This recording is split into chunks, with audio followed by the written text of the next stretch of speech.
Years have passed since Grace barely survived the gruesome wedding night massacre at the Domas mansion. The fire that consumed the estate freed her body, but not her mind.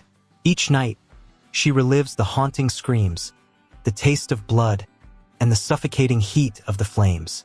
She has taken on a new identity and lives in constant fear that someone might recognize her.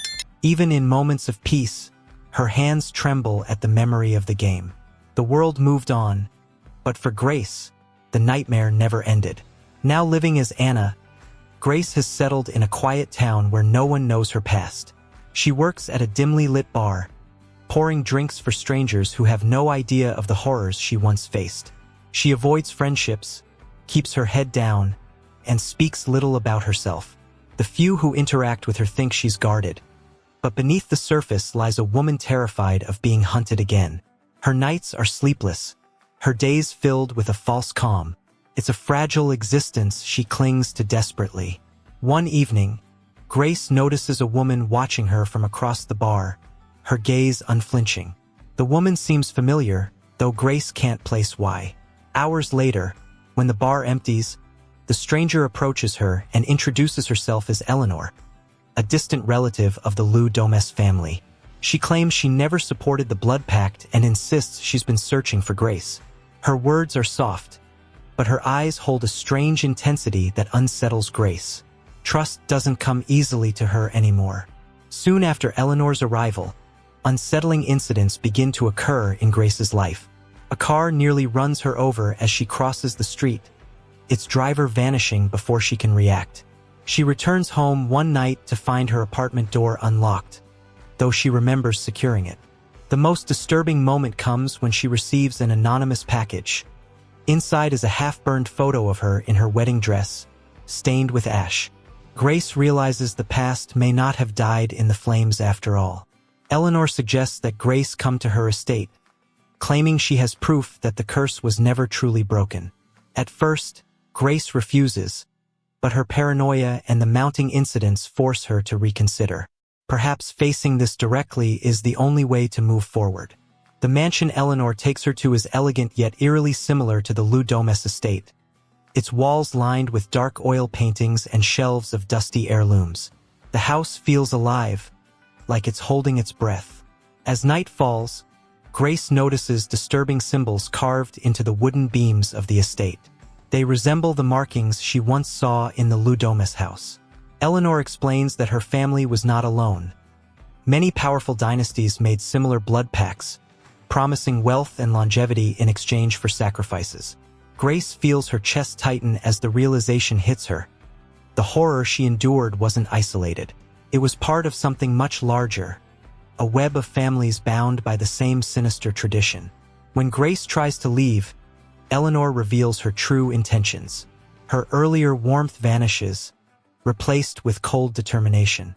She explains that the ritual requires Grace's blood because she is the one who escaped unfinished sacrifice. By surviving the last ceremony, Grace upset the balance. The cult believes the only way to restore their blessings is to complete what was started. Eleanor admits she lured Grace there intentionally, her tone almost apologetic but her eyes filled with hunger. Grace is trapped once again. Fear surges through Grace, but so does fury. She refuses to be the same terrified bride who once stumbled through a bloody mansion. This time, she's prepared to fight. She studies her surroundings carefully, taking note of weapons, exits, and the patterns of the cultists moving through the house. Her survival instinct sharpens into strategy. The rules of the game may be familiar, but she's no longer a naive player. She vows silently, if they want her blood, they'll have to fight for it. Masked cultists armed with archaic weapons begin their hunt. Grace flees through dimly lit corridors, her body remembering the terror of years past. But this time, she fights back. She triggers traps prematurely, causing them to backfire.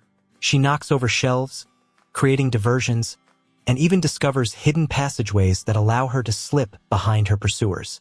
Each small victory gives her a spark of hope. For the first time, she isn't just running. She's turning their game against them.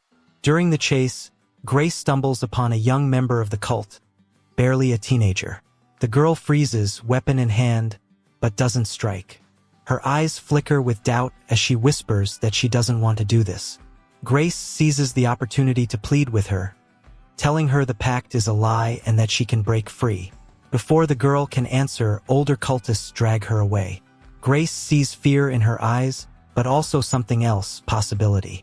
As the night deepens, Eleanor reveals more about the family's cursed history. She speaks of a mysterious figure, a benefactor who promised fortune generations ago in exchange for eternal blood rituals. To Eleanor and her followers, this pact is unbreakable. But Grace hears only desperation in her words, as if they're clinging to a myth that excuses their cruelty. She realizes the curse may not be supernatural at all. It might simply be madness passed down through fear and tradition. Still, the danger is real. The cult finally corners Grace in a grand hall where a ritual table is prepared. Candles flicker against blood-stained carvings, and the atmosphere is suffocating. Grace is outnumbered but refuses to surrender. With quick thinking, she grabs a candle and sets the curtains ablaze. Fire spreads rapidly, igniting chaos. Cultists scramble to save the ritual, their screams echoing through the house. The flames remind Grace of her last escape, and adrenaline courses through her veins as she makes her move. In the chaos, Eleanor hunts Grace down, refusing to let the ritual fail. Their fight is raw and brutal, filled with rage and survival instinct.